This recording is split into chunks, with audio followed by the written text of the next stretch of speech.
Welcome to TNPSC லட்சிய விதைகள். நம்ம இந்த வீடியோ பதிவில் என்ன பார்க்க போகிறோம் அப்படின்னா, ஏப்ரல் 14, 15, 16, 17 4 நாள்களுக்கு உண்டான கரண்ட் அஃபேர்ஸ் வீடியோ தான் பார்க்க போகிறோம். ஓகேங்களா?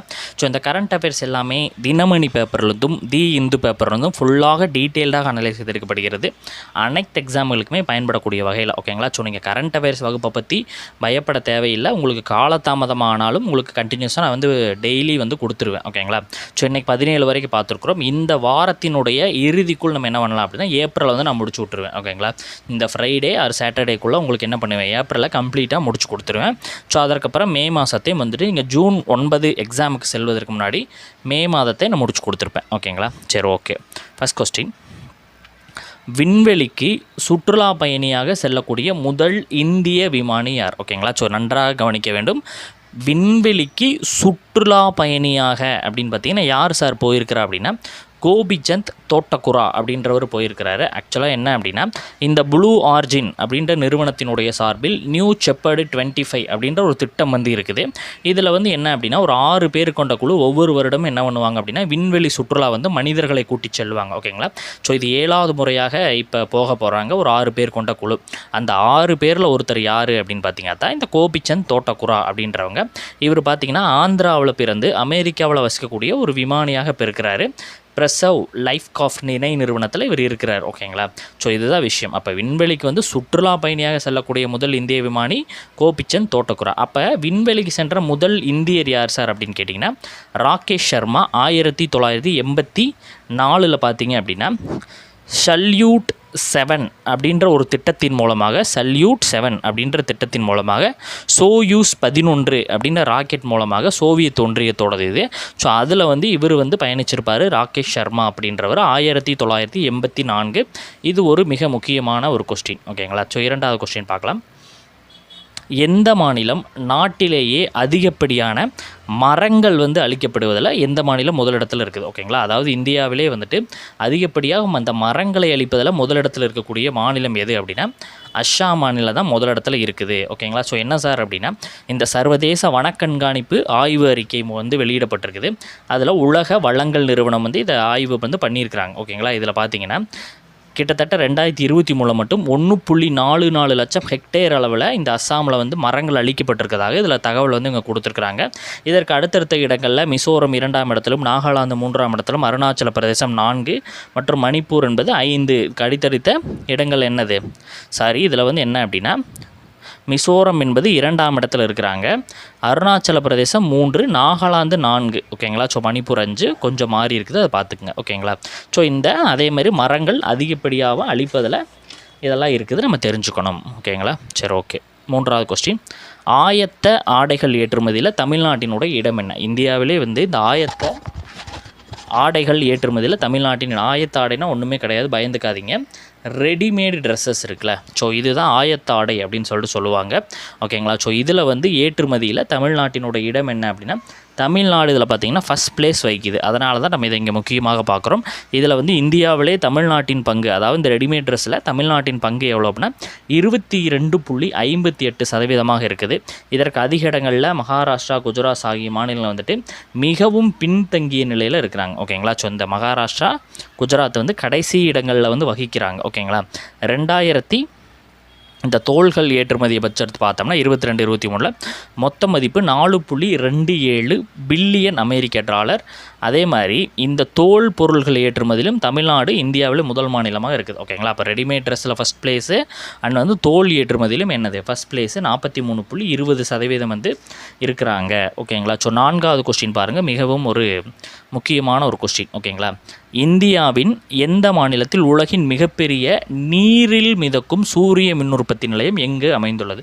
உலகின் மிகப்பெரிய நீரில் மிதக்கும் சூரிய மின் உற்பத்தி நிலையம் எங்கு அமைந்திருக்குது அப்படின்னா, ஆப்ஷன் டி, மத்திய பிரதேசத்தில் இருக்கக்கூடிய காந்துவா மாவட்டம் அப்படின்ற இடத்துல நர்மதி நதியின் குறுக்கே உள்ள ஓம்காரேஸ்வர் அணையில் தான் இது அமைக்கப்பட்டிருக்குது. ஓகேங்களா? இதில் பார்த்தீங்கன்னா 600 மெகாவாட் திறன் கொண்டதாக இது இருக்குது. அதில் முதல் கட்டமாக ஒரு 278 மெகாவாட்டும், 2ஆம் கட்டமாக 322 மெகாவாட்டும் உற்பத்தி செய்யப்பட இருக்குது. எவ்வளவு? 322. ஓகேங்களா?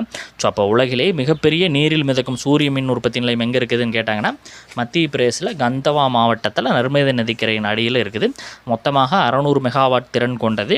அதில் 278 முதல் கட்டமாகவும் 322 இரண்டாவது கட்டமாகவும் தயார் செய்யப்பட இருக்குது. 5வது கொஸ்டின், உலகின் உயரமான போர்க்களம் என்பது எங்கே அமைஞ்சிருக்குது? உலகின் உயரமான போர்க்களம் என்பது எங்கே இருக்குது அப்படின்னா எங்கே சார் இருக்குது? எங்கே இருக்குது அப்படின்னு பார்த்தீங்கன்னா இந்த காரகோரம் மலைத்தொடர் அப்படின்ற பகுதியில் தான் வந்துட்டு உலகத்தினுடைய உயரமான ஒரு போர்த்தளம் அப்படின்றது இருக்குது. கிட்டத்தட்ட 2000 அடி உயரத்தில் வந்து இது இருக்குது. ஓகேங்களா? ஓகே. அதே மாதிரி உங்களுக்கு இந்த இடத்துல என்ன ஒரு முக்கியமாக நம்ம தெரிஞ்சுக்கணும் அப்படின்னா, இந்த சியாச்சின் போர்க்களத்தில் பணியாற்றக்கூடிய முதல் பெண் இராணுவ அதிகாரி குறித்து நம்ம பார்த்துருக்கணும். யார்?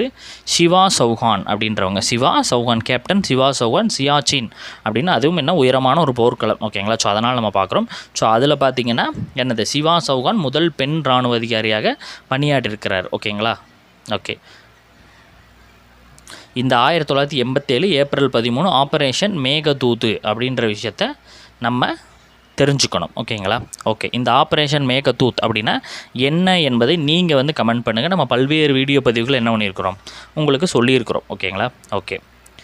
6வது கொஸ்டின், ஆசியாவிலே அதிக செலவு மிக்க நாடு எது? ஆசியாவிலே அதிகவும் செலவு மிக்க நாடு எது அப்படின்னா பாகிஸ்தான். என்ன சார் செலவு அப்படின்னா அங்கே கடும் பொருளாதார நெருக்கடி வந்து என்ன பண்ணியிருக்குது, ஏற்பட்டிருக்கு. அதனால் இந்த பணவீக்கத்தினுடைய காரணமாக ஒவ்வொரு பொருளினுடைய விலை என்பது என்ன அதிக அளவில் காணப்படும். ஓகேங்களா? இப்போ ஒரு டீ குடிக்கிறீங்க அப்படின்னா நம்ம ஊரில் டீ வந்து 12 ரூபா அப்படிங்கிற அடிப்படையில் இருக்குது அப்படின்னா அங்கே வந்து எவ்வளோ இருக்கும் அப்படின்னா 200 ரூபா அந்த அடிப்படையில் வந்து இருக்கும். ஓகேங்களா? ஸோ அந்த மாதிரி கடும் பொருளாதார நெருக்கடி ஏற்பட்டுச்சு அப்படின்னா அங்கே பணவீக்கம், இன்ஃப்ளேஷன் அப்படின்ற விஷயம் வந்து ஏற்பட்டுச்சு.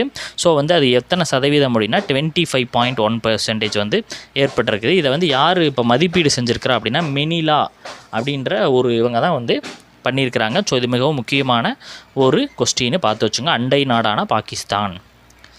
7வது கொஸ்டின், 2023ஆம் ஆண்டிற்கான உலகின் பரபரப்பான விமான நிலையங்கள் பட்டியலில் 10வது இடத்தை பிடித்த விமான நிலையம் எது?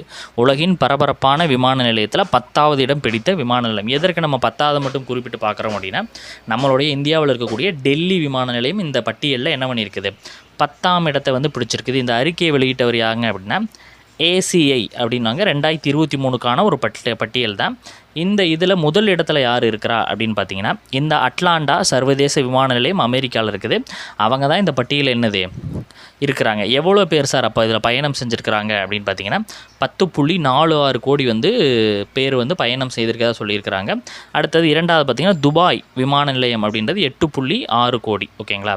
அதுவே பார்த்திங்கன்னா அதிக எண்ணிக்கையில் பயணிகள் மற்றும் சரக்குகள் ஏற்றிட்டு போகிறது 2023 பட்டியலில் பெங்களூர் கெம்பேகவுடா சர்வதேச விமான நிலையம் முதல் இடத்துல இருக்கிறாங்க. ஓகேங்களா? ரெண்டுக்கும் இருக்கக்கூடிய டிஃப்ரென்ஸ் வந்து நீங்கள் என்ன பண்ணிக்கணும், பார்த்து தெரிஞ்சு வச்சுக்கணும். ஓகேங்களா? 8வது கொஸ்டின், சர்வதேச நாணய நிதியத்தினுடைய தலைவராக 2வது முறையாக யார் தேர்ந்தெடுக்கப்பட்டிருக்கிறார்? சர்வதேச நாணய நிதியத்தினுடைய தலைவராக 2வது முறையாக தேர்ந்தெடுக்கப்பட்டிருக்கிற யார் அப்படின்னா கிறிஸ்டலினா ஜார்ஜிவா அப்படின்றவங்க 2வது முறையாக தேர்ந்தெடுக்கப்பட்டிருக்கிறாங்க. இவங்க யார் அப்படின்னா 93 உலக வங்கியில் சுற்றுச்சூழல் பொருளாதார நிபுணராக இவங்க இருந்திருக்கிறாங்க. அதே மாதிரி 2014 2018 டிசம்பர் வரைக்கும் ஐரோப்பா ஆணையத்தினுடைய துணைத் தலைவராகவும் இவங்க பொறுப்பு வச்சுருக்கிறாங்க. ஓகேங்களா? ஸோ இவங்க தான் வந்து 2வது, ஆல்ரெடி இவங்க தான் இருந்தாங்க. ஸோ இப்போ 2வது முறையாக இவங்க வந்து என்ன பண்ணியிருக்கிறாங்க, வந்திருக்கிறாங்க. ஓகேங்களா? ஸோ அப்போ சர்வதேச நாணய நிதியம் என்பது எப்பொழுது தொடங்கப்பட்டுச்சு அப்படின்னு பார்த்தீங்கன்னா 1944 ஜூலையில் வாஷிங்டன், இதனுடைய ஹெட் குவார்ட்டர்ஸ் என்னது அப்படின்னா வாஷிங்டனில் அது என்ன பண்ணப்பட்டுச்சு அப்படின்னா தொடங்கப்பட்டுச்சு என்ற விஷயத்தை நம்ம என்ன பண்ணிக்கணும், தெரிஞ்சுக்கணும். ஓகேங்களா? ஓகே. 9வது கொஸ்டின், நாட்டின் முதல் வந்தே பாரத் ரயில் சேவை எப்பொழுது தொடங்கப்பட்டது? நாட்டினுடைய முதல் வந்தே பாரத் ரயில் என்பது எப்பொழுது தொடங்கப்பட்டது அப்படின்னா 2019 பிப்ரவரி 75. ஓகேங்களா? ஸோ பிப்ரவரி 75 பிரதமர் மோடி அவர்கள் என்ன சொல்லியிருக்கிறார் அப்படின்னா 75 வந்தே பாரத் ரயில்கள் நாடு முழுவதும் இயக்கப்படும் அப்படின்ற மாதிரி சொல்லியிருந்தார். ஸோ முதல் வந்தே பாரத் ரயில் என்பது 2019 பிப்ரவரி 25 எங்கேருந்து எங்கே அப்படின்னா புதுடெல்லியிலேருந்து வாரணாசிக்கு இயக்கப்பட்டது. அதே மாதிரி தென்னிந்தியாவினுடைய இது குரூப் 4 கொஸ்டின், இப்போ குரூப் 4 வரப்போகிறனால அதன் ஆஸ்பெக்டில் நம்ம எடுத்துருக்கிறோம். ஓகேங்களா? ஸோ அதே தென்னிந்தியாவினுடைய முதல் வந்தே பாரத் அப்படின்னா சென்னை டு மைசூர். ஓகேங்களா? ஓவராலாக கேட்டாங்கன்னா புதுடெல்லி டு வாரணாசி, தென்னிந்தியா அப்படின்னு கேட்டாங்கன்னா உங்களுக்கு சென்னை டு மைசூர். ஓகேங்களா? ஸோ இப்போ வந்து 24 மற்றும் யூனியன் பிரதேசங்களில் 102 வந்தே பாரத் இருப்பதாக சொல்லப்படுகிறது. நாட்டின் அதிவேக ரயில் வந்து அதாவது வந்தே பாரத் இது வந்து எங்கே தயாரிக்கப்படுகிறது, சென்னையினுடைய ICF அப்படின்ற ஃபேக்ட்ரியில் தான் தயாரிக்கப்படுகிறது. ஓகேங்களா, இதில் 160 to 180 கிலோமீட்டர் வரைக்குமே வேகத்தில் பயணிக்கக்கூடியது அப்படின்ற மாதிரி சொல்லப்படுகிறது. ஓகேங்களா, இப்போ எதற்காக இது பேப்பரில் வந்திருக்குது அப்படின்னா இதனுடைய தனி வருவாய் பதிவுகள் என்ன அப்படின்னா பராமரிப்பதில்லை அப்படின்ற மாதிரி ஒரு விஷயங்கள் வந்து சொல்லப்பட்டிருக்குது. ஸோ நம்மளுக்கு அது வந்து தேவை கிடையாது. ஸோ நம்மளுடைய கான்செப்ட் என்னது, இதை வந்து ஃபுல்லாக வந்து நம்ம தெரிஞ்சு வச்சுக்கணும். எங்கே ஃபஸ்ட்டு போச்சு, எங்கே தென்னிந்தியாவின் முதல் இது அப்படின்ற மாதிரிலாம் தெரிஞ்சு வச்சுக்கணும். 2023-24 நிதியாண்டில் நாட்டினுடைய ஏற்றுமதி எத்தனை கோடி டாலர்? 2023-24 நிதியாண்டில் நாட்டினுடைய ஏற்றுமதி எத்தனை கோடி டாலர் அப்படின்னு பார்த்தீங்கன்னா 43,706 கோடி டாலர். 43,706 கோடி டாலர். இது கிட்டத்தட்ட கடந்த ஆண்டை விட 3.11% வந்து குறைந்ததாக சொல்லப்படுகிறது. அதுவே நாட்டினுடைய இறக்குமதி நம்ம பார்த்தோம் அப்படின்னா 67,724 கோடியில் இது வந்து 5.41% குறைவு அப்படின்னு சொல்லப்படுகிறது. இந்த வர்த்தக பற்றாக்குறை அப்படின்னா என்ன அப்படின்னா ஏற்றுமதிக்கும் இறக்குமதிக்கும் இடையில் இருக்கக்கூடிய வேறுபாடை தான் என்ன சொல்லுவோம், வர்த்தக பற்றாக்குறை அப்படின்னு சொல்லிட்டு நம்ம சொல்லுவோம். ஓகேங்களா, ஸோ இந்த வர்த்தக பற்றாக்குறை எவ்வளோ சார் அப்படின்னு 11 பசிபிக் பெருங்கடலின் மேற்பரப்பு வெப்பநிலை இயல்பை விட அதிகரிப்பது என்னவென்று அழைக்கப்படுகிறது. நீங்கள் பார்த்த உடனே டக்குன்னு எல் நினோ அப்படின்னு சொல்லிட்டு அடிச்சிடக்கூடாது. எல் நினோ என்பது வேறு, இதற்கான விடை என்ன அப்படின்னா லா நினோ என்பது. ஓகேங்களா, இதற்கான விடை என்ன அப்படின்னா லா நினா அப்படின்றதான் இதற்கான விடை. ஓகேங்களா, எல் நினோ என்பதை கடைசியாக என்னென்னு பார்ப்போம். இப்போ எதற்காக இந்த விஷயத்தை நம்ம பார்க்குறோம் அப்படின்னா இயல்பை விட மழை பொழிவு என்பது குறைவாகவும் பசிபிக் பெருங்கடலில் அந்த வெப்பநிலை என்பது 26லேருந்து 27 டிகிரி செல்சியஸ் என்பது அதிகரிப்பும் நம்ம பார்க்குறோம். ஓகேங்களா, இந்த லானினா இயல்பை பொறுத்த வரைக்கும் என்ன அப்படின்னா பசிபிக் பெருங்கடலின் மேற்பரப்பு வெப்பநிலை வந்து இயல்பை விட குறைக்குது. இயல்பை விட குறைவது என்ன சொல்கிறோம் அப்படின்னா இயல்பை விட குறைவது மற்றும் இயல்பை விட மழைப்பொழிவு என்பது அதிகமாக இருக்கும். ஓகேங்களா, அதாவது பசிபிக் பெருங்கடலோட மேற்பரப்பு வெப்பநிலை இயல்பை விட குறையும், இயல்பை விட மழைப்பொழிவு அதிகரிக்கும். இதை தான் என்ன சொல்கிறாங்க லானினா இயல்பு அப்படின்னு சொல்லிட்டு நம்ம சொல்கிறோம். ஓகேங்களா, சரி ஓகே. அதே மாதிரி இன்னொரு என்ன சொல்லியிருக்காங்க, நிகழாண்டில் தென்மேற்கு பருவமழை அப்படின்றது எந்த மாதங்களில் இடம்பெறும் அப்படின்னா ஜூன் to செப்டம்பர் இயல்பை விட அதிகமாக பொழியும் அப்படின்றது இந்திய வானிலை ஆய்வு மையம் சொல்லியிருக்கிறாங்க. நீண்ட கால சராசரி மழைப்பொழிவாகுது 87 சென்டிமீட்டர் அப்படின்னு நம்மளுக்கு இதுவரைக்கும் பதிவாகிருக்குது. இதை விட 106% என்பது இந்த ஆண்டு அதிகரிக்கும் என்று சொல்லப்படுகிறது. ஓகேங்களா, எல் நினோ ஆண்டு அப்படின்னும் சொல்லப்பட்டிருக்குது. 2023 என்ன ஆண்டுன்னு சொல்கிறாங்க, எல் நினோ ஆண்டு. தென்மேற்கு பருவமழை வழக்கத்தை விட குறைவு ஆக இருக்கும் அப்படின்னு சொல்லிட்டு சொல்லப்படுகிறது. ஓகேங்களா, 12வது கொஸ்டின், மர அழிப்பில்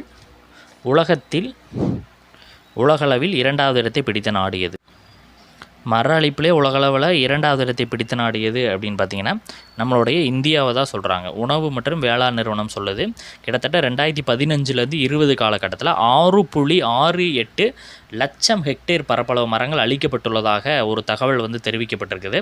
இந்தியாவில் 24 ஆண்டுகளில் கிட்டத்தட்ட 23 லட்சம் ஹெக்டேர் பரப்பளவு கொண்ட மரங்கள் வந்து அழிக்கப்பட்டதாக சொல்லப்படுகிறது. சர்வதேச வன கண்காணிப்பு ஆய்வு வந்து இதை சொல்லியிருக்கிறாங்க. 23 அதாவது 13லேருந்து 23 வரை வந்து 95% வன அழிப்பு சம்பவங்கள் இயற்கை சீற்றங்களை ஏற்பட்டுள்ளதாக தகவல் வந்து அதில் சொல்லியிருக்கிறாங்க. 2001லேருந்து 22 காலகட்டத்தில் தீயால் மட்டுமே கிட்டத்தட்ட 35,900 ஹெக்டேர் பரப்பளவிலான மரங்கள் அழிக்கப்பட்டுள்ளதாக சொல்லப்பட்டிருக்குது. ஓகேங்களா, ஸோ இதெல்லாம் எதற்காக நம்ம கொடுக்கும் மெயின்ஸ் ஆஸ்பெக்டில் நீங்கள் ஈஸியாக வந்து என்ன பண்ணிக்கலாம், மெயின்ஸில் வந்து எழுதிக்கலாம். ஸோ அதற்காக கொடுக்கப்படுவது தான். ஓகேங்களா, ஸோ 2024ஆம் ஆண்டு பாரிஸ் ஒலிம்பிக் போட்டிற்கான நடுவர் மன்ற உறுப்பினரான தேர்வான முதல் இந்தியர் யார் அப்படின்னா இந்த பில்கிஸ்மிர் என்பவர் தான் வந்து தேர்வாயிருக்கிறாரு.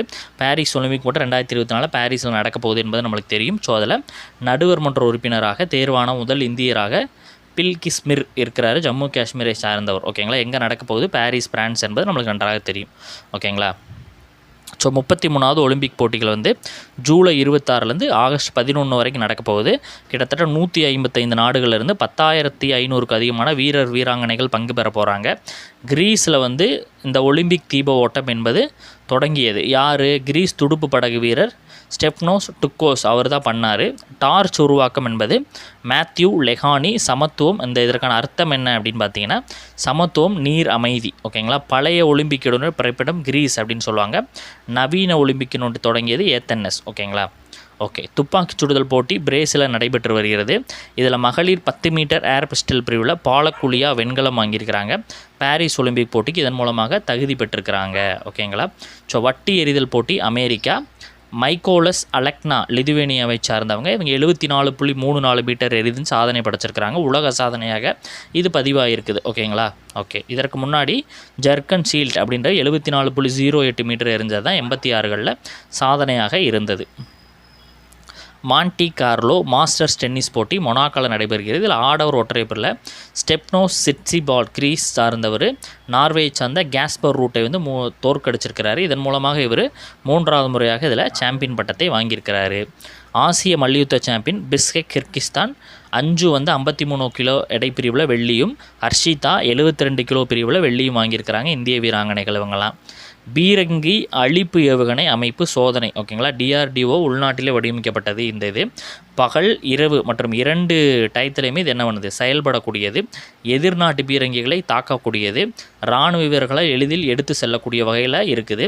இங்கே பொக்ரான் ஏவுகணை சோதனை தளத்தில் இது சோதனை செய்யப்பட்டு வெற்றி அடைந்திருக்குது. ஓகேங்களா. ஓகே. இலகு ரக கட்டமைப்பு ராக்கெட் என்ஜின். உந்து விசைக்கு பயன்படுத்தப்படும் கட்டமைப்பு என்னது, நாசில் அப்படின்னு சொல்லுவோம். எரிபொருள்களை வேதி மாற்றத்தை வந்து உருவாக்கிட்டு அதை வந்து விண்ணில் செலுத்தக்கூடிய கட்டமைப்பு தான் இது.